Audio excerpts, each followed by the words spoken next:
Yeah, so I cut all my hair off. If that makes anyone feel better out there, probably not. Welcome to another Thursday. Gear Talks, as always. Your host, Cody Booker, here once again. Obviously, I mean, if I wasn't here, you wouldn't see me on camera. Well, there was that one time I wasn't on camera and I started, so take your pick. Today, we talk about Prescott. Everyone's favorite commander-in-chief himself, Chairman Prescott, leader of the Coalition of Order Government, the COG itself, up until his death, which happened in 17 AE, I believe.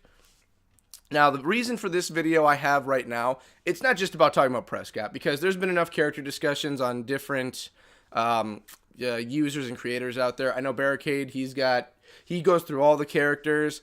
I think Skull and Bones has a few of them. Who else? There's a few, but anyway, this video is not about Prescott himself, but more of the decisions that he made throughout the series and what his thought process was through all of them. For instance, with the island of Azure, however you want to say it, I can never pronounce it right. I'm going to call it Azure because I'm a Blaze Blue fan. Then you also have dropping the hammer. You have all of these different decisions he made that affected the world around him, and in his mind, for the betterment of the coalition or for the world even. So I'm not really going to go in any order talking about these. I just really, it won the vote for this week, and I really just felt like talking about it because, you know, I enjoy Prescott. He's a great character. He's a character you love to hate. Kind of like Rom, where you know Rom's the villain, but you love him even though he's going around killing everybody. Prescott's more like you love him because he's the scheming bastard that everyone just enjoys to watch.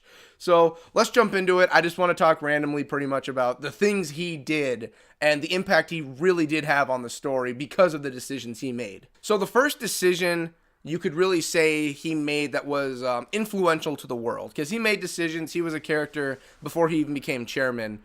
We don't really know that much about. We just know he served, and not for that long, and it was kind of questioned about how he got a lot of the accommodations or medals that he received, even though he served for a short time, and how he rose up to chairman so quickly, aside from the Locust situation. But aside from that stuff, the first time we ever get the major decision from Prescott is probably when the hammer strikes are going to be let down. And this one I really enjoy. It's my favorite of all the decisions he ever made about actually dropping the Hammer of Dawn pretty much on the planet to try and eradicate as much Locusts as possible, destroy the leftover resources that they had around, because the Locusts were reusing things at the COG. Like, when they came into a city, they were taking metal, scraps everywhere, taking guns and ammunition, and using that in the war. The problem was with that on the gear side is that they were losing equipment the Locusts were gaining, and that also meant that the Locusts were becoming a larger threat the more they moved through the entire world. So with that happening, Prescott looked at it, and I believe he asked, it was either Hoffman or it was like his Secretary of Defense at the time, how long do we have until we're gone, we're wiped out, and the humans lose completely and we're eradicated off this world? And I think the answer they got was they either had a week to a month. I can't really remember the right time, but they didn't have that much time. And it was written on the wall like, if this continues, we lose and we're done.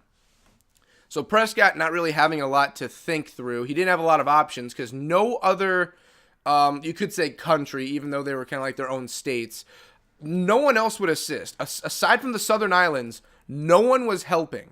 All the other countries said, we have our own problem with the Locusts. We can't help you. We can't give anything to you. We can't bring soldiers.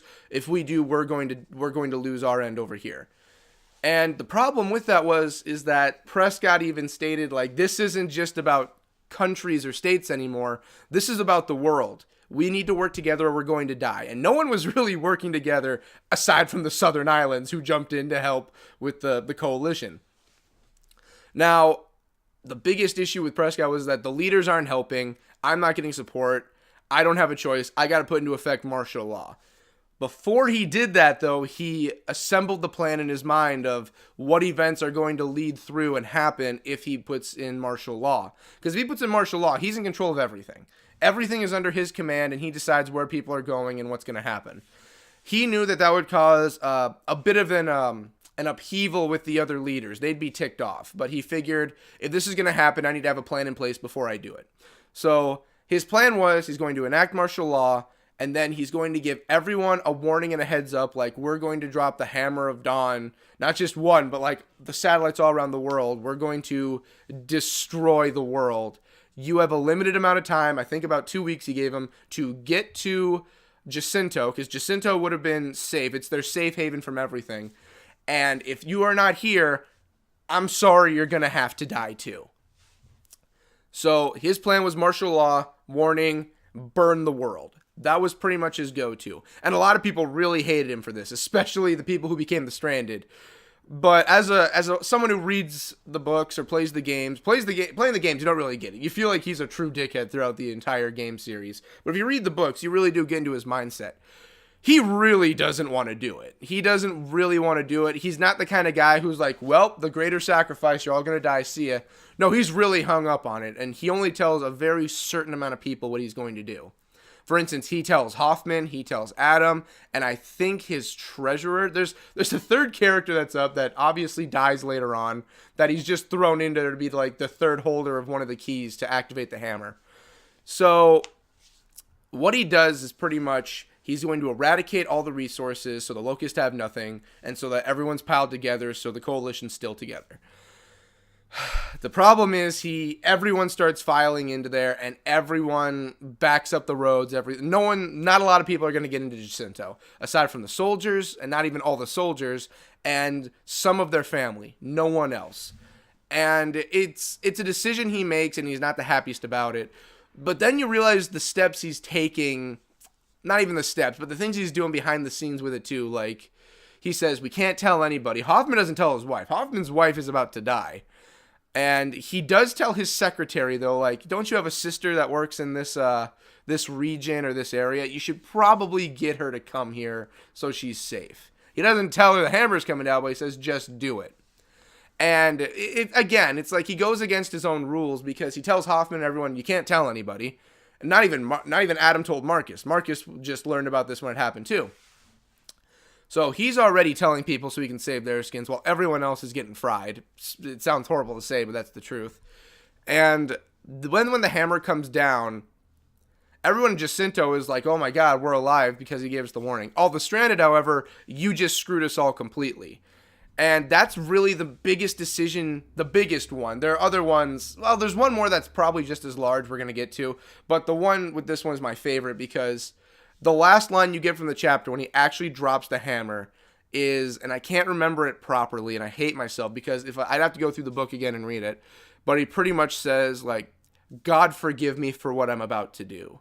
He truly does feel like I'm about to screw up a lot of things and a lot of people in this world, but it's the only way we have a fighting shot. And to be fair, when he dropped the hammer, I mean, it wasn't a month to a week anymore. He had quite a few years after that, I think even a decade, where he was still pulling strings as the commander-in-chief, the chairman, and still getting things going. So it was definitely a horrible move, but I think in the long run, it was probably the best decision and the only decision he really had at the time. So good job, Prescott. The city of Char thanks you for everything you did. Nice job there. So the next time you actually get anything out of Prescott that's kind of really schemy is when he begins his plan of moving all the scientists and his best soldiers to the island of Azure, or however you want to say it again. I'm a Blaze Blue fan. I'm going to call it Azure. I don't care if I'm wrong, really. I just enjoy the word Azure. So he's beginning all of that. He's already going to move Adam. He's working on that. And at that time, too, Marcus is pretty much being sentenced to prison. He's in his trial. Now, at the time, Adam understands what's going on, and he understands his son is kind of in a no-no place. So he kind of strikes a deal with Prescott where he says, pretty much the abridged version is, I'll continue to work as hard as I can, and I won't even cause any issues, but I need you to make sure my son isn't going to die. Because with the Phoenix family, they care for one another. They just don't really show it. That's their problem. They can't show it, and that's what really ruins their relationship. But Adam does, they really care for his son, and Marcus cares for his dad. So he says, if you do this, you won't hear any problems from me. I'm not going to be a hassle. I'll give you all the information I know about the Locust. I'll do whatever I can. And Prescott does it. So behind the scenes and everything, Adam and Prescott are pretty much making sure that Marcus, I'm about to call him Adam again, Marcus is he's not really going to be, he's dying the slab, because that's something that happens a lot with the slab. You can die.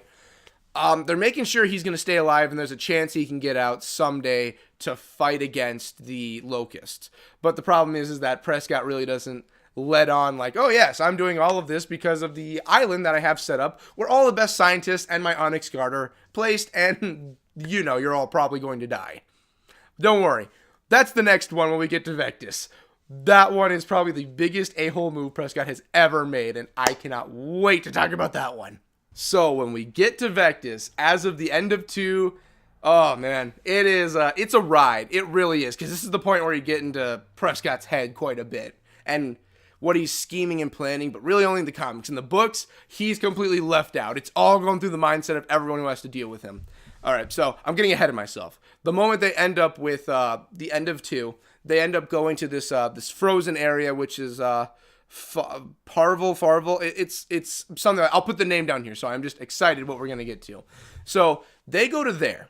They go to this temporary setup they're gonna have, and Prescott, yeah, he's acting like the best leader you could possibly imagine. He's sitting there. He's giving speeches to the crowd, like, this is a new chapter. We have to rebuild. We are people. We are strong. The locusts have somewhat been taken care of. They're not gone, but we are going to set up and take care of this situation. And everyone loves it. Even Hoffman, who's had problems with him in the past, is like, yeah, the guy knows how to give a speech and really rally the people. And that's one of Prescott's major things. He is very good at dealing with the people. He's extremely well with it. And it's not just a facade either. He is good with saying, I'm open day or night, whatever time, you can come and see me. And he really is. Aside from what he's doing in the background, he is a man of the people. No questions asked.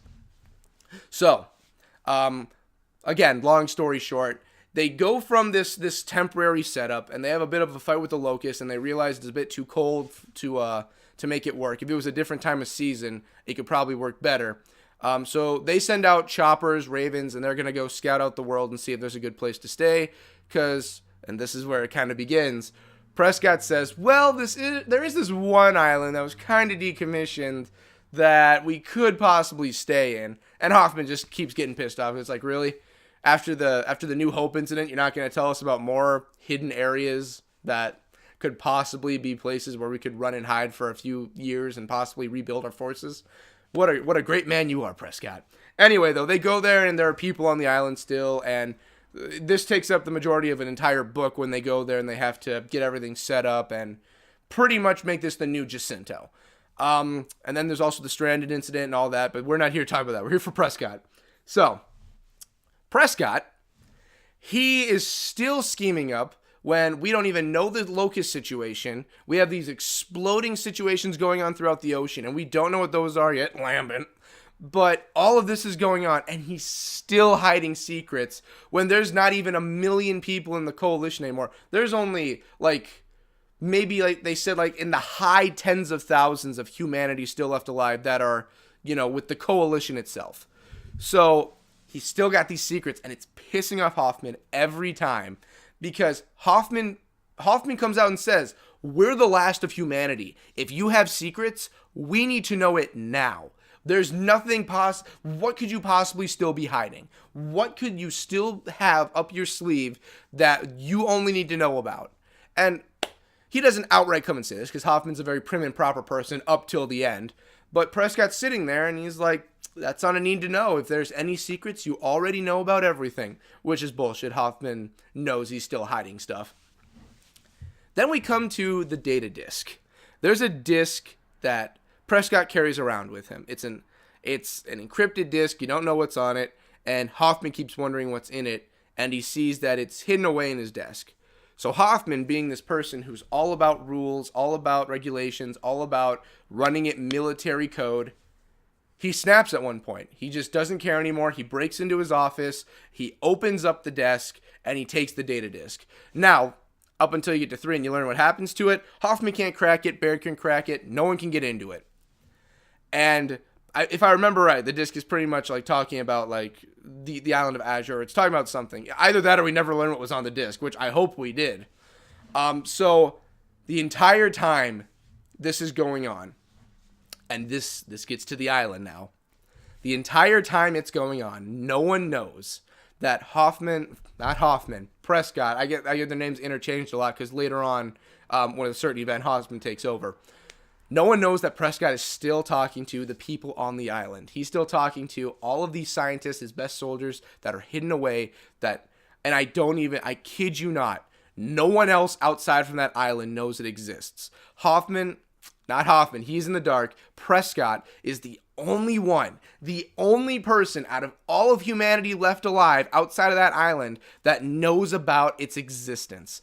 The locusts don't even know, although they have their ideas that it exists at this point because Mira is kind of asking why is there a giant storm in the middle of the seas. But, they mostly don't know. Humanity doesn't know. The stranded don't know. Nobody knows what is going on. No one knows that there is an island that's pretty much a prim and proper giant motel, pretty much, or hotel, I should say. No one knows. No one has a single clue. Everything that's left of humanity, the citizens and everything that can give this world a fighting chance of continuing on with this, increase the population pretty much.